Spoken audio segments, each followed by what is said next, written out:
चिमूरमधील वाळू तस्करी प्रकरणात या भ्रष्ट अधिकाऱ्याच्या निलंबनावरून विधानसभेचं वातावरण चांगलंच तापलंय। तस्करी प्रकरणी प्रशासनाची कारवाई नाही, वाळू तस्करी प्रकरणी सुधीर मुनगंटीवार आक्रमक झाल्याचे चित्र पाहायला मिळते। एसीबी चौकशी लावून अधिकाऱ्यांना निलंबित करा असे निर्देश गृहराज्यमंत्री पंकज भोयर यांनी दिले। एक गोष्ट लक्षात आणून देतो, मी स्वतः जबाबदारीने सांगितलं की त्यांची फाईल दाबण्यात आली।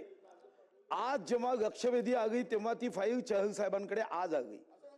आता तुम्ही सांगताय निलंबन न करता आम्ही चौकशी करू, तर तुमच्या माहिती करता सांगतो की तो ज्या पद्धतीने तिथं डायलॉग देतोय सलीम जावेदचे की मेरा कोई कुछ बिगाड़ नहीं सकता, आपण निलंबन कशासाठी करतोय की चौकशीमध्ये त्यांनी हस्तक्षेप करू नये, एवढाच मुद्दा आहे। निलंबन म्हणजे शिक्षा नाही, एवढी जी काही सामान्य ज्ञान आहे, जनरल नॉलेज आहे, ते आमच्या इकडे आहे।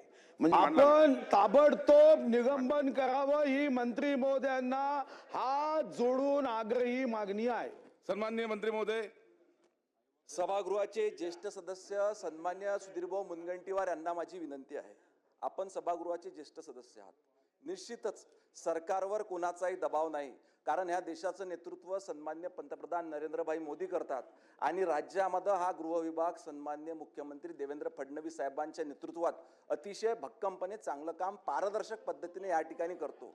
कुठल्याही दोषी व्यक्तीला लपविण्याचा सरकारचा कुठलाही उद्देश त्या ठिकाणी नाही आहे, परंतु आपली जी प्रक्रिया आहे, मी आपण सांगितली आपली जी कार्यपद्धती आहे, त्या कार्यपद्धतीत विभागीय चौकशीचा अहवाल येणाऱ्या आठवड्यात मागून, ह्याच येणाऱ्या आठवड्यामध्ये मागून तात्काळ निलंबन आणि एसीबीची चौकशी आपण जे सांगितली ते करणार आहोत। चला।